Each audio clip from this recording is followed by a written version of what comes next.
Hello everyone, welcome back to my channel Naaz bio academy. So आज की इस video में हम डीएनए की रेप्लिकेशन पढ़ेंगे। लास्ट वीडियो में मैंने डीएनए का जो रेप्लिकेशन है वो कैसे सेमी कंजर्वेटिव मॉडल को मेसल स्टाल ने प्रूव किया था उसके बारे में बताया था। आज हम एक्चुअल में डीएनए कैसे रेप्लिकेट होता है वो देखेंगे। तो सबसे पहले जो डीएनए है, अगर हम एक सेल साइकिल देखें, इसमें अलग अलग फेसेस है, G1 face, S face, G2 face and M face. जो डीएनए का रेप्लिकेशन है वो मेनली वो S फेस में देखा जाता है। मीन्स M फेस में सेल को डिवाइड होना है, तो डिवाइड होने से पहले ही जो डीएनए है वो S फेस में अपना कॉपी बनाएगा, डीएनए का रेप्लिकेशन होगा। डीएनए को रेप्लिकेशन को समझते हैं।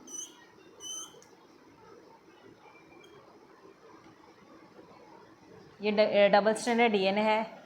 इसके स्ट्रक्चर के ऊपर मैंने एक सेपरेट वीडियो बनाई हूँ, वो आप मेरे चैनल पे देख सकते हो। एक्चुअल में डीएनए का स्ट्रक्चर क्या है, ये किस चीज़ से बना हुआ है। ड्यूरिंग रेप्लिकेशन डीएनए जो है, पूरा डीएनए को अपना कॉपी बनाना है, पूरे डीएनए को रेप्लिकेट होना है। मीन्स इससे सबसे पहले अनवाइंड होना पड़ेगा। दोनों जो है, दोनों स्ट्रैंड आपस में अलग होंगे। जो अनवाइंडिंग होती है, ऐसा नहीं कि कम्प्लीटली डीएनए अनवाइंड हो जाता है।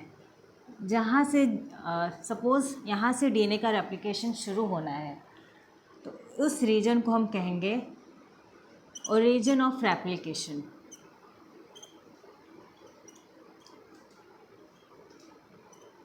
मीन सपोज़ यहाँ से डीएनए जो है अपना रेप्लिकेशन शुरू करने वाला है। यूकैरियोट में अलग तरीके से रेप्लिकेशन होता है, प्रोकैरियोट में अलग से होता है। मीन्स अगर हम यूकैरियोट में देखेंगे तो डीएनए का रेप्लिकेशन एक टाइम में ही दोनों साइड से शुरू होगा।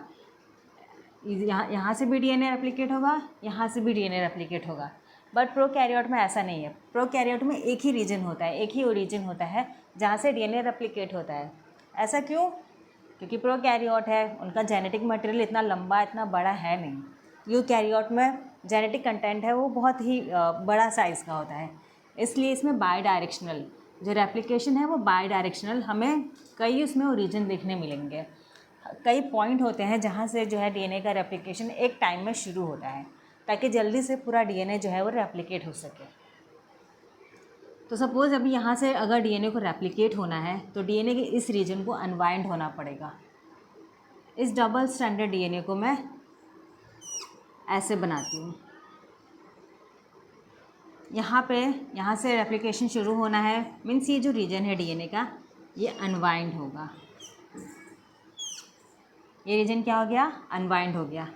ये जो अनवाइंडिंग का काम है, अगर मैं इस डायग्राम को बनाना चाहूँ तो कुछ इस तरीके से आ जाएगा।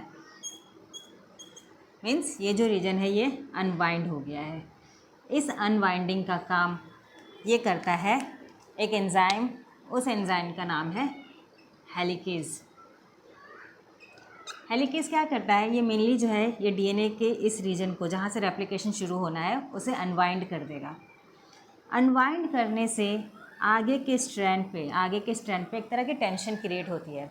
आप इमेजिन कर सकते हो, अगर सपोज़ दो धागा है, आपस में कॉइल है, अगर मैं बीच में उसे ओपन करने की कोशिश करूँगी तो बाकी के आजू बाजू के जो धागे हैं, आजू बाजू के जो कॉइल है वो और ज़्यादा उस पर टेंशन क्रिएट होगा और ज़्यादा वो कॉम्पैक्ट हो जाएंगे। ऐसा होने से वो टूट भी सकता है।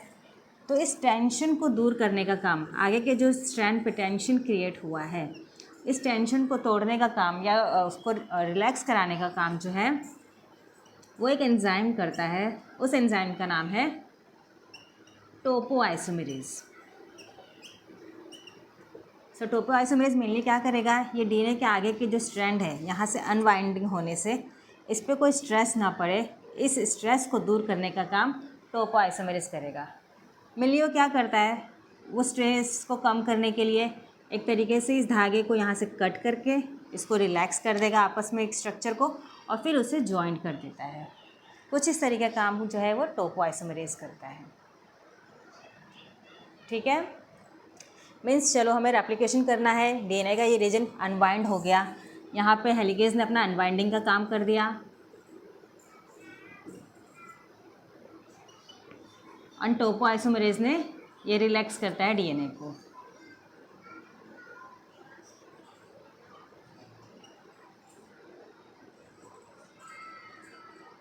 It relax the DNA, simple हम समझे तो। अब आती है डीएनए को अपने जैसा सेम कॉपी बनाना है, यानी ऐसा हमें एक और कॉपी बनाना है। ये डीएनए का रेप्लिकेशन शुरू करना है। तो डीएनए का रेप्लिकेशन शुरू करने से पहले ये दोनों डायग्राम सेम है, इसे मैंने यहाँ पे सिंपल बनाई हूँ। डीएनए की एक पोलैरिटी होती है, अगर एक स्ट्रैंड 3 to 5 डायरेक्शन में है तो दूसरा स्ट्रैंड जो है वो 5 to 3 में होगा। ये ऐसा क्यों है वो डीएनए के स्ट्रक्चर वाली वीडियो में आप समझ सकते हो। डीएनए का जो रेप्लिकेशन है वो फिक्स है। डीएनए हमेशा 5 प्राइम टू 3 प्राइम डायरेक्शन में ही रेप्लिकेट होगा। डीएनए को रेप्लिकेट होने के लिए वो इसी डायरेक्शन को फॉलो करता है। कभी भी वो 3 to 5 प्राइम डायरेक्शन में रेप्लिकेट नहीं होता है, बल्कि 5 to 3 प्राइम डायरेक्शन में ही रेप्लिकेट होगा।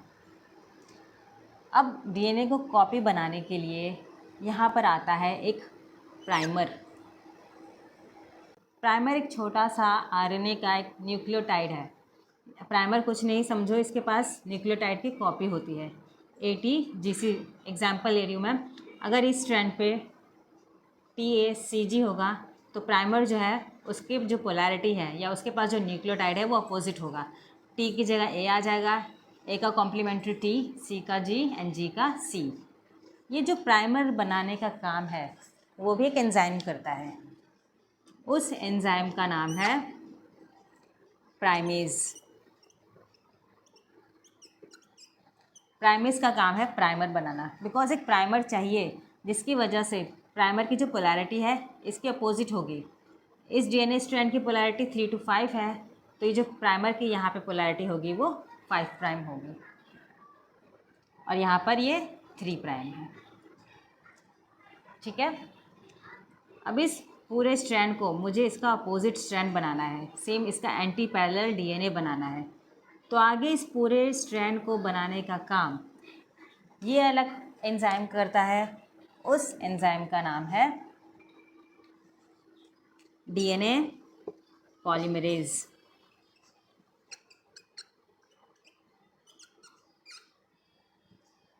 ठीक है। ये डीएनए पॉलीमरेज के बहुत से टाइप्स होते हैं, बट प्रोकैरियोट में मेन जो डीएनए पॉलीमरेज है वो है डीएनए पॉलीमरेज 3। ये पूरे स्ट्रैंड को अपोजिट, इस स्ट्रैंड का अपोजिट बनाने वाला जो एंजाइम है वो है डीएनए पॉलीमरेज 3। क्लियर है इतना? अब हम समझते हैं कि एक्चुअल में डीएनए अब रेप्लिकेट हो कैसे रहा है, ये डीएनए पॉलीमरेज काम कैसे करता है। एक और एंजाइम यहाँ पर रह गया है। जैसे ही डीएनए अनवाइंड होता है, इस दोनों स्ट्रैंड को स्टेबल कराने का काम यहाँ पर आके एक प्रोटीन बाइंड हो जाता है ताकि ये जो स्ट्रैंड है वो स्टेबल रहे।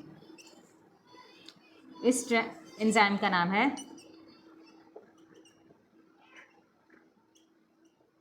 जो कि है सिंगल स्ट्रैंड बाइंडिंग प्रोटीन। ठीक है। तो यहाँ पे कुछ एंजाइम है, वो आपको याद रखना है कि हेलिकेज का काम क्या है।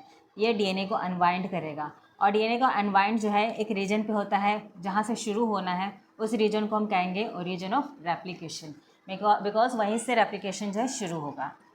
जैसे डीएनए अनवाइंड होगा, आगे के स्ट्रैंड पे एक टेंशन क्रिएट होती है, उस टेंशन को रिलैक्स कराने का काम वो करता है टोपोआइसोमरेज। इस प्राइमर को बनाने का काम करता है प्राइमेज। प्राइमर ज़रूरी है बिकॉज हमें एक 3 प्राइम एंड फ्री यहाँ पे चाहिए, ताकि उसके आगे ही 3 प्राइम एंड है, यहाँ पे OH ग्रुप है, ताकि इसके आगे ही डीएनए का जो है रेप्लिकेशन शुरू हो सके। क्योंकि मैंने आपको डीएनए के स्ट्रक्चर में बताई हूँ कि जो राइबोस शुगर है यहाँ पर जो OH ग्रुप फ्री होना चाहिए, तभी इससे आके फॉस्फेट ग्रुप अटैच होगा और डीएनए जो है रेप्लिकेट होगा। जब तक यहाँ पे फ्री OH ग्रुप नहीं रहेगा, यहाँ पे फॉस्फोडाइस्टर बॉन्ड फॉर्म नहीं होगा। इसलिए ये फ्री OH ग्रुप वाला कंपाउंड हमें चाहिए यहाँ पे, ताकि इससे जो है अगला न्यूक्लियोटाइड जो है उससे बॉन्डिंग बना सके।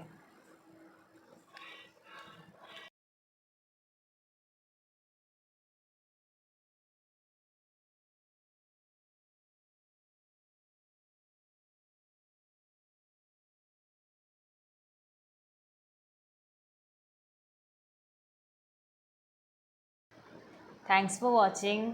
अगर आपको वीडियो पसंद आया हो तो प्लीज़ मेरा चैनल सब्सक्राइब कीजिए और इसके आगे का जो टॉपिक है वो हम नेक्स्ट वीडियो में देखेंगे। Thank you.